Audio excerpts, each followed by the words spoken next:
Unclear expectations lead to unacceptable results. Unclear expectations don't lead to unclear results, they lead to unacceptable results.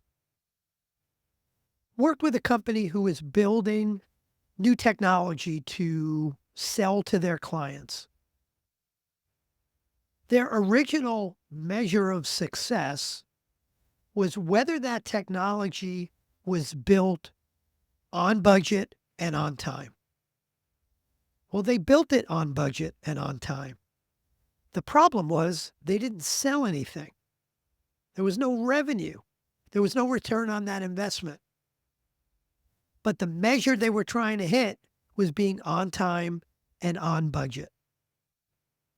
Unclear expectations led to unacceptable results. I was working with a CEO recently who wanted to know from his team how he could be of more help to them since he thought his primary role as CEO was just to touch base and help everyone on the leadership team.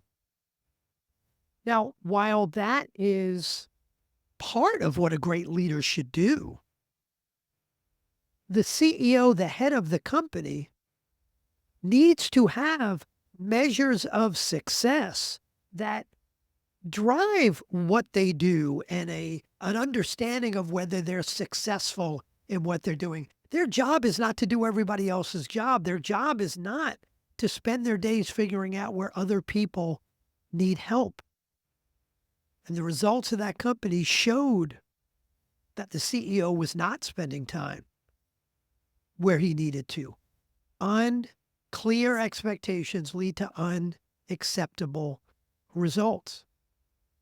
Worked with a firm for a number of years, still work with them, who have a marketing function.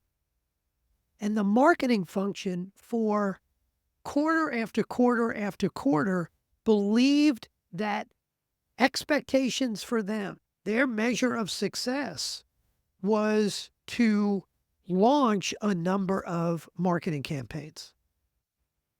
They were successfully doing that. They looked pretty good. Their website looked pretty good.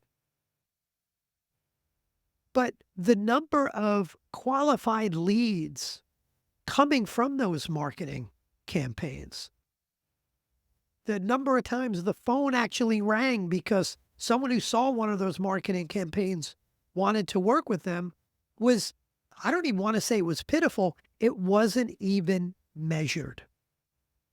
And they'd wondered why their sales force didn't feel like they were being supported by the marketing team. Unclear expectations lead to unexpected results. One more example was working with a leadership team, and they were having issues with employee retention. When I asked them who was accountable for employee retention, and even just asked them, what are your employee retention numbers? I'm hearing you're not happy with them. You have a sense too many people are leaving. But what are the numbers and who's accountable? At first, they all looked at each other, and then the CEO looked at the head of HR and said, well, aren't you accountable for that? The head of HR said, I don't know. We've never talked about that. I could track it if you want. I'm not sure how I could be accountable for it when I don't manage everybody, but man, it's probably something we need to talk about. Well, no one was accountable for it. Unclear expectations led to unacceptable results. So we've got a problem setting expectations, measurable expectations. We've got a problem even if they're set, there's no consistent process to manage and hold people accountable to those measures. And at times there's too many people accountable. Well, who's accountable for revenue? Everyone. Who's accountable for net profit? Everyone. We need a better model. We need a better framework The other problem I see is the belief that productivity equals performance, that the words productivity and performance are synonymous. And I don't believe they are. Not only do I not believe they are, I think it's dangerous because when we ask how someone is performing, if you've got a great salesperson that is bringing in a ton of revenue, we say they're performing at a high level. Although that salesperson who's bringing in a lot of revenue is consistently making the people around him worse, is disrespecting the customer service team, disregarding the operations team, not doing the things he needs to do to help build the culture. It's actually this person's tearing the culture down. So they say, well, he's kind of a high performing jerk. I don't believe there's such thing. I don't think that person is high performing. If they're hurting the people around them, hurting the productivity and the morale of the people around them, how could we say they're high performing? Performance does not equal productivity. Productivity is one aspect of performance. But the right way to set expectations for performance, to measure performance, to hold people accountable for performance, is to measure performance on two different axes or two different components. Productivity, of course, but also culture fit. Is this person making the people around them better or worse? Is this person building our culture in a positive way or helping to tear it down? So, what I want to talk about on this episode of the show is kind of the right way to set expectations for both productivity and culture fit. And let's start with the most obvious one and the one that certainly seems and feels and is the most measurable, and that's productivity. The mistake I see leaders make when setting expectations for productivity, well, the biggest mistake I see they make is they don't set expectations. Like the poor marketing lead who believed she was successful because of all the marketing campaigns they were launching. That's what she thought she was supposed to do as a marketing lead. No one ever set clear expectations and said, hey, your job is to get 5 new marketing qualified leads per week. If marketing campaigns are going to help that to happen, great. If a better website is going to help that to happen, great. If an email campaign does it, beautiful. But if those don't do it, you better find another way because your expectation is marketing qualified leads. So one mistake I see people make around productivity is they don't set expectations. The second, which is related, is there's this belief that productivity, the way you know whether someone is productive is if they're working really hard or they're working long hours. They're here late every night. They're here early every morning. They are working on the weekend. When you email them, they answer you right away, which, by the way, may be a cause of a lack of productivity. But it's not about working long and hard. We have all found that out loud and clear now that a lot of us are remote and hybrid. We can't see how long and hard somebody's working anymore. In the old days, back pre-COVID, we could. It was a mistake then, it's a mistake now. So how do we measure productivity? I recommend that you measure productivity using 2, 3, or 4 key performance indicator measures of success, like marketing qualified leads, like employee retention, like new revenue, like throughput through your distribution center. Quantifiable measures of success, not 25 of them. If you've got a direct report, and I want you to think about this for you everything I'm saying, think about it for you. And if you're a leader, think about your direct reports and setting these measures of success, these measures of productivity, these key performance indicators. You and each member of your team should have 2 to 4 key performance indicators, 2 to 4 measures of success. If you have 15, 20, 25, it's a lot of data, but it's not usable information. There's too much there. What are the 1, 2, 3, 4 that really drive whether this person is productive? And those measures are going to differ by role. Now, if you are a VP of sales and you've got all salespeople working for you, it may be they all have the same metrics. You may be measuring them all by new revenue, gross margin, closing ratio, or win rate. But if you are in operations and you've got someone working for you that is managing the warehouse and someone else that is managing transportation and someone else that's about quality control, each one of those roles are going to have very different metrics that you hold them accountable for. So, number one characteristic of a great set of expectations for productivity is that they're 4 or less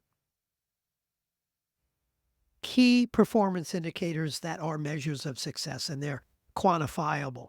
The next characteristic is you need a target. It's not enough to say, as my head of marketing, you are now accountable for marketing qualified leads. I have an expectation that you are generating marketing qualified leads. It may be obvious, but how many marketing qualified leads? Is it 5 a week? Is it 2 a week? Is it 10 a week?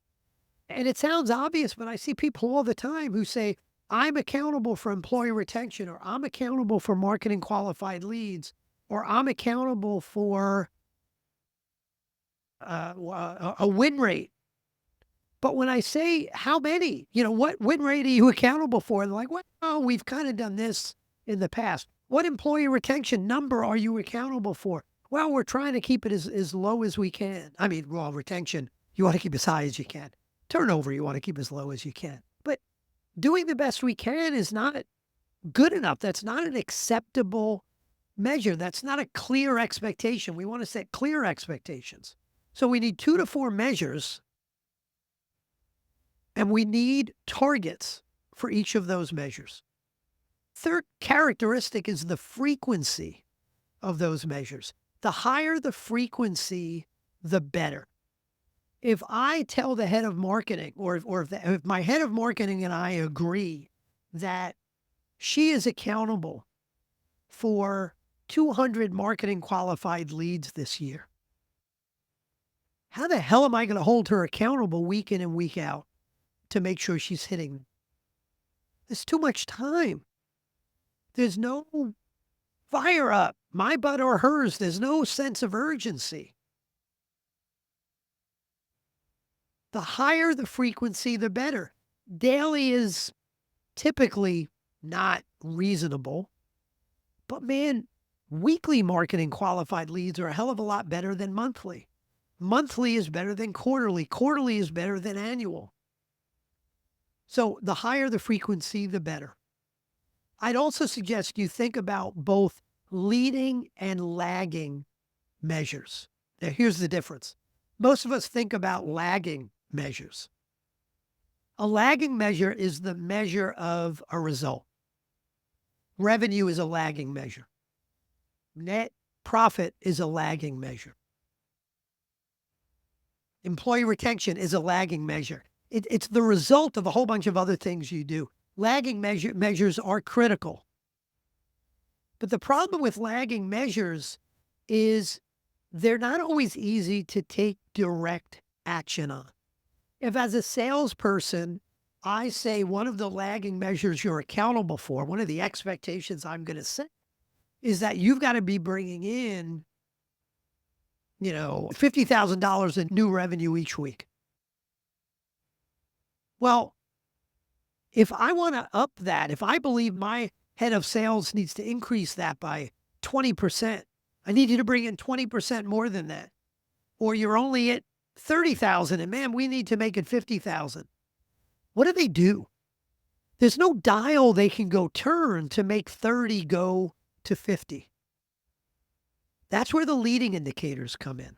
The leading indicators are specific measures of behaviors that drive results. So if you're bringing in 30,000 in new revenue per week as a salesperson instead of 50,000, what might a leading indicator be? Well, it might be how many sales calls you're making to decision makers. It might be how many meetings you're having with decision makers. It might be how often you're calling on current clients and working to upsell them. Now, those are things. If I said, I want you to increase the number of times you are calling on current clients to upsell or cross sell them, or if I said, you need to be, increasing by 25% the number of meetings you're having per week with decision makers, that is something you could turn the dial up on. So we need both leading indicators and lagging indicators. Next, we need a balanced set of indicators. And let me give you one example from the operations world, what I mean by balanced. Sometimes you get what you ask for. So let's say, for argument's sake, we really need to do a better job of managing our inventory. We've got too much inventory. So I tell my head of operations, who is also accountable for our inventory levels, I say, you need to improve your inventory turns by 50%, which means they need less inventory on the same amount of sales. Well, if my head of operations is solely focused on decreasing inventory, on improving inventory turns, that's not hard to do. Stop ordering so much product. Well, if they do that to an extreme, they will improve inventory turns, they will reduce their inventory costs, but they won't be able to fulfill orders with clients because they won't be in stock anymore. So there needs to be a balance. If you're setting an inventory turn goal, you should set an order fulfillment goal. Back to marketing qualified leads. If all my marketing team is focused on is bringing leads in the house, let's forget about whether they're marketing qualified. I need you to increase the number of leads. They can increase the number of leads, but half those leads may be crap that you're unable, your sales team's going to be unable to close. So if you are telling them bring in more leads, you have to balance that with how many of those are qualified and closable. So we need balanced measures. We also need measures that are collaborative. Collaborative means, if you are, and I'm going to continue to use marketing as my example here, if you are the CEO and the head of marketing reports to you, the best way to go about setting expectations for marketing qualified leads or any other measure you're setting is not to dictate, is not to sit down with the head of marketing and say, okay, I have now determined you are accountable. My expectation of you is to bring in 10 new marketing qualified leads per week. Go do it. That's not the best way to do it, because that measure is now something you own. It doesn't mean the head of marketing believes that's reasonable or the right metric or the right target. So if you're dictating it to them, they're not going to own it. They're not really going to be committed to it. You're going to have a difficult time holding them accountable. If they don't make it, they're going to say, I never thought that was realistic anyway. So what you want to do is sit down with your direct reports and work collaboratively with them to define what those 2 to 4 measures are and what the targets are and what the frequency is and which ones are leading and which ones are lagging and how do we balance them? Make it collaborative. And lastly, Make sure that you are defining role success in all these roles. That will drive company success. Now, what does that mean? Well, I'll give you an example of where a company didn't do that.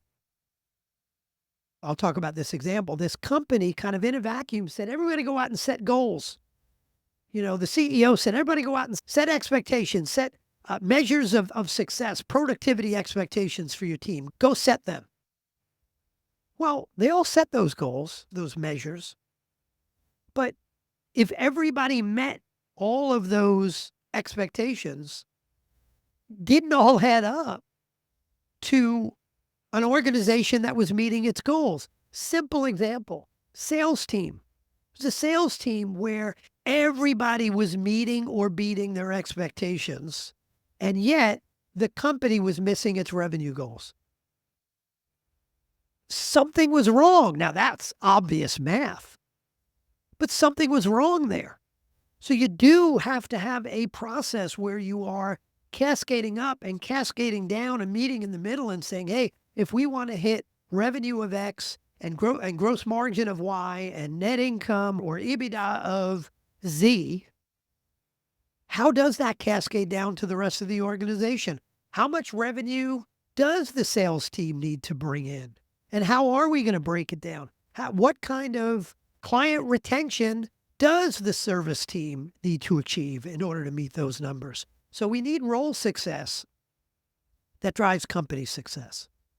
So those are some thoughts, some tips on the productivity component of setting expectations.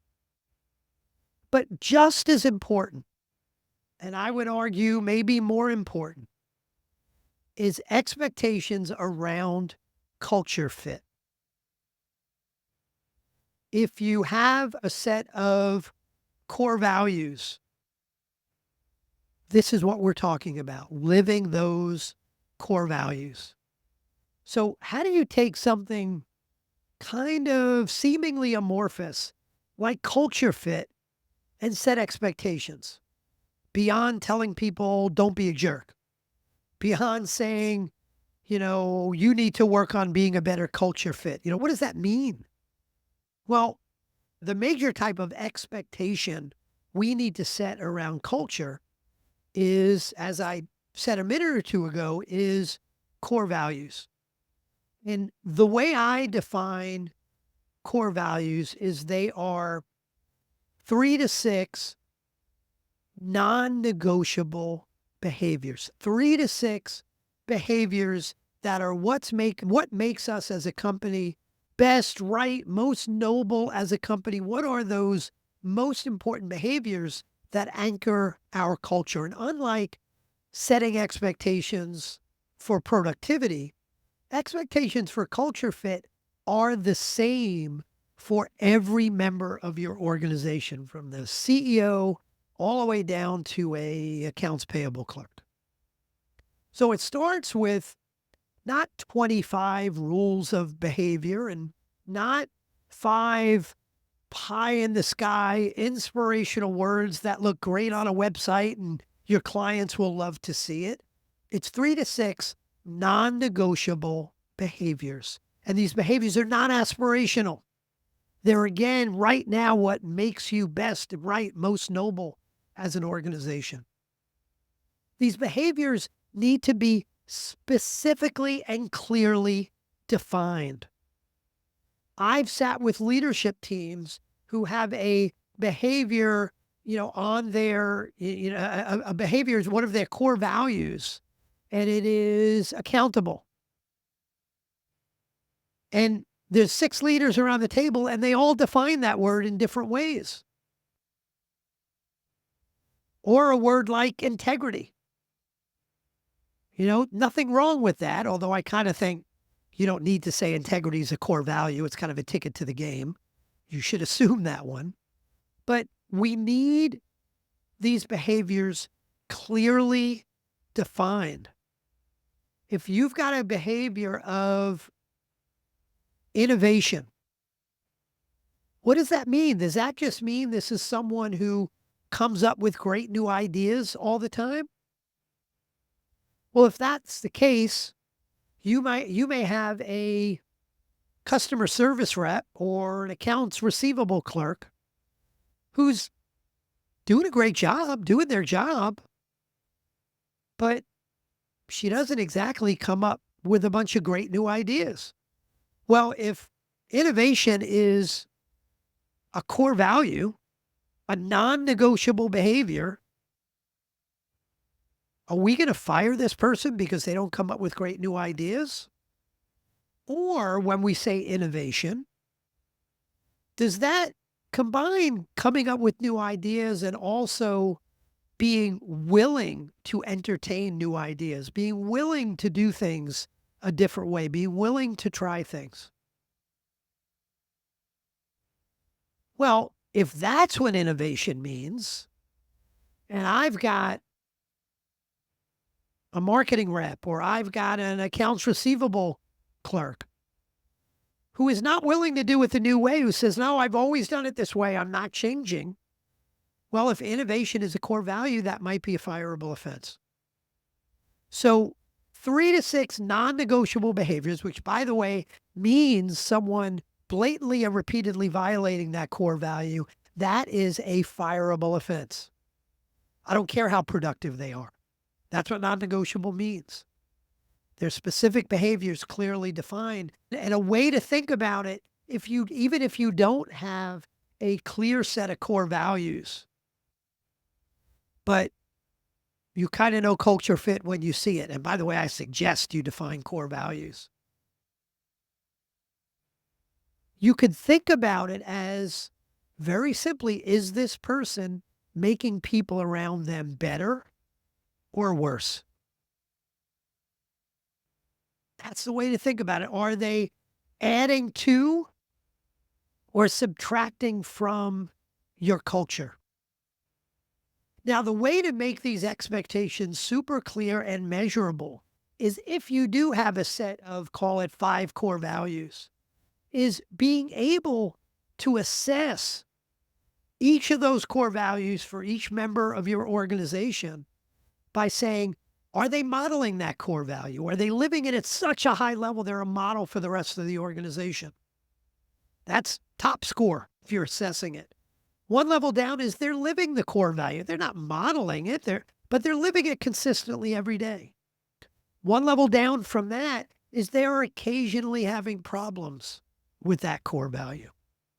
One level down from that is they are frequently having problems with that core value. And if they're frequently having problems with that core value, that is a big problem because remember, if you've done it right, your core values are non-negotiable behaviors.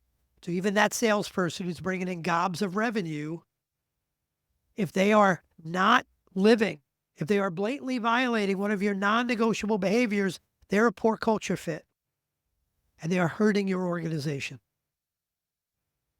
Now, one way to bring all of this together, as I start to wrap up, one way to bring all of this together is in the form of what the top grading methodology would call a job scorecard. The job scorecard to me is like a job description on steroids. Most job descriptions I don't think are written, they're not worth the paper they're printed on. But there are a couple of things that a job scorecard does better, and it makes it incredibly important for folks who are members of your team now and also using a job scorecard as a way to evaluate potential folks coming into your organization. And a job scorecard has 4 major pieces. Number one, what's the mission of the job? What is the 1 or 2 sentence mission of the job? Back to marketing. The mission is probably not to create marketing campaigns. The mission might be to make sure that sales has enough qualified leads to close in order to hit revenue targets. That would be a better mission. So what's the mission of the role? Number 2, what are the roles and responsibilities? That's the part that may look a little like a job description. Number 3, what are the competencies required of the role? Written communication skills, project management skills, analytical skills. What are those competencies? So you can set expectations for those as well. And then lastly, and most importantly, and by the way, some of those competencies are your core values. That's the place you would put your core values. And then lastly is, what are the measures of success? And in the measures of success, that's where your KPIs go. And that's the thing that's typically missing from a job description. So if you have all of those things in the job scorecard, that job scorecard becomes a wonderful tool to help make sure you are crystal clear on what your expectations are. For you, you should have a job scorecard, and all of your direct reports should have a job scorecard. Started this at the beginning saying unclear expectations lead to unacceptable results. Now that starts with you. Are you clear on your expectations? Get clear there. And again, if you're the CEO, your expectations are not you're helping everybody else out. What are the measures of success? And there's a couple of great episodes I have on the podcast. One with Brad Giles, who's great, who wrote a book called Made to Thrive, called The 5 Roles of a CEO. And there's one more recent where I talk about the roles of a CEO. So start with you. Get clear on your expectations, and now cascade it down throughout the rest of the organization. Go to it. I'll talk to you soon.